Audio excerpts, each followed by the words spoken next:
Virgo. My name is Audrey Alison, and this is your forecast for March 2014. I had to bring it inside because the neighborhood is very active today, and I couldn't hear myself thinking throughout this Mercury retrograde. So I am doing these forecasts indoors today, the second half of them. We'll see how this goes. There is a plethora of activity going on in March, and a lot of major hitters are involved in this forecast as far as planets. So let me jump right in. Let me see if this lighting is okay. I apologize if it's a little dark. Okay, so here we go. We've got, okay, so your ruling planet Mercury is safely direct in effect March 1st. It clears its shadow on the 20th of March. However, I am comfortable with March 1st pushing forward, and you'll also noticing your communications are more aligned from your mind to your mouth hole. So you're in good shape at the top of the month. We also have a new moon, which is similar to what we experienced in January on the 1st of March. Coming out of the tail end of February 28th, this new moon is 10 degrees Pisces, a mutable astrological sign with you, Virgo. You like your Pisces because this is the opposite sign from you. So this is affecting your 7th house of relationships and partnerships at this time.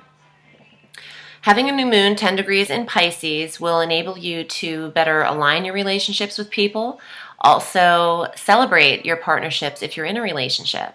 If you're not in a relationship, this could be business partnerships as well. So keep that in mind. Keep your intentions aligned at the top of the month in what you'd like to achieve in that sector. Because also on the 1st of March, we have Mars, the planet of aggression and action and energy, going retrograde at 27 degrees Libra. This is in your 2nd house of money. I'm not a fan of this too much just because we like Mars giving us the energy and creating the action and being the initiator in the house that it touches. And when it's retrograde, it slows this down. It slows the action down, and it's going to fall in your 2nd house. You'll find that you won't have a lot of energy manifesting in the 2nd house for a few months to come, especially March. So this month is powerful in this retrograde in your 2nd house of finances. You might have to come out of pocket a little bit more than anticipated also in this month, in that area, in your dough. On the 2nd of March, Saturn, another major planet, the grandfather planet, the buzzkill planet of restriction and restructure, retrogrades as well. 23 degrees Scorpio, and Scorpio for you is your 3rd house of communications. Saturn will insist that you have a restructuring of whatever house it touches. So it's in the 3rd house. You will be tested as far as your communications. I think Saturn's going to insist that you pay attention to how you're communicating. And 3rd house is also the mind and the intellect and your analytical skills. It's also short distance travel and local areas and siblings. You know what else? Saturn will realign your communications with your brothers and sisters at this time. Make sure the focus that you need to give them is there by the time it's done with its retrograde. These relationships will be realigned and restructured. Saturn will see that it does so. On the 5th of March, Venus, the planet of love and money, goes into Aquarius. And I like this placement because this is in your 6th house. This March forecast is touching on a lot of different houses. It's a broad spectrum as opposed to just really focusing on 2 major houses a month. We've got action everywhere. 7th, 2nd, 3rd, now the 6th. But Venus, the planet of love and money, going into the 6th could mean that you now have an appreciation. You now have definitely an appreciation of your daily routine. You're liking your structure and your regimen. And now the 6th house is daily work, what you do from 9 to 5. and also your health. Okay, so this is a positive aspect for health when Venus is there, because she brings a beautification, a sensuality, a patience, a kindness to your demeanor in the 6th. So it's your routine and your health. So we love Venus touching our health sector. It's very important. And Venus will be there from the 5th of March to the 5th of April. So you have a good 30 days with Venus, which isn't unusual. She usually transits every 28 to 36 days. So we like that. On the 6th of March, Jupiter, the planet of abundance and luck and expansion and growth, Jupiter's been stationed in Cancer for since last July, so for quite a while, because Jupiter takes a year to transit. But he now goes direct, again, still 10 degrees in Cancer, and this is still touching your 11th house of groups and friendships and goals and clubs and organizations. So having Jupiter direct is important, because now you'll find that you're maybe more on target with your goals and your wishes in coinciding with other people in larger groups, and even your friendships and what you'd like to achieve in that 11th house. Because you have until July to really perfect that area, and then Jupiter's going to go into Leo. And that's on July 17th. So you have a few months still with him in this 11th house. So you should take advantage of that with any groups and clubs and friendships that you're involved in currently. On the 16th, there is a full moon, 26 degrees Virgo. This is your full moon. And this is in your first house of self and personality and ego.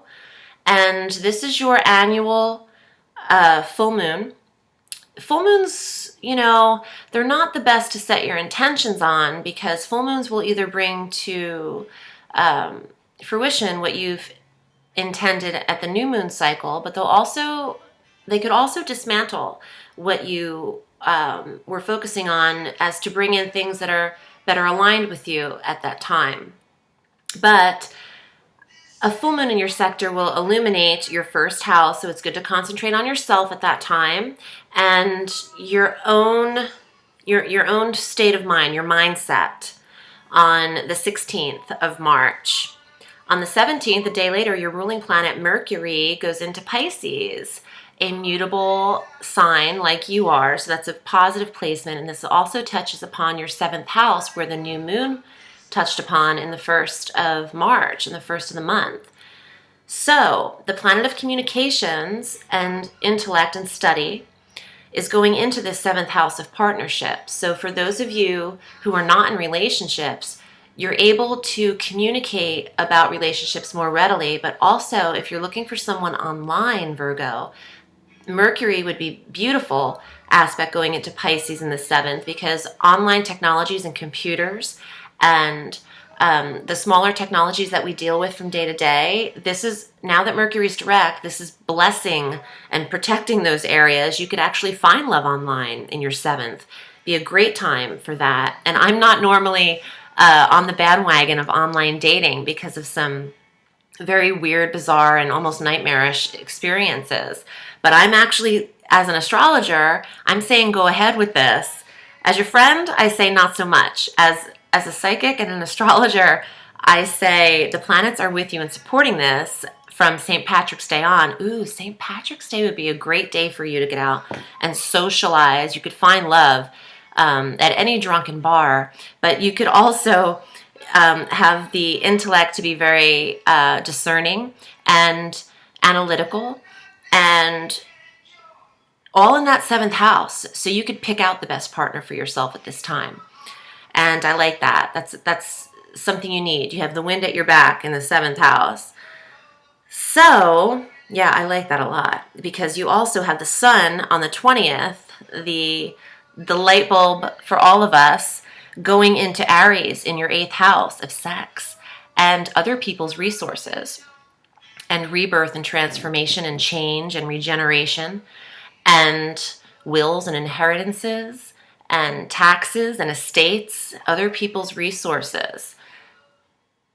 But in combination with the 7th house, 3 days prior, if you did meet someone, you'd probably have a really good sexual exchange or passionate or sexual chemistry or attraction. Because you have Mercury and the Sun supporting it right behind it 3 days later. Your 7th and 8th houses are activated from the last 2 weeks of March. So that's a great thing in combination with one another.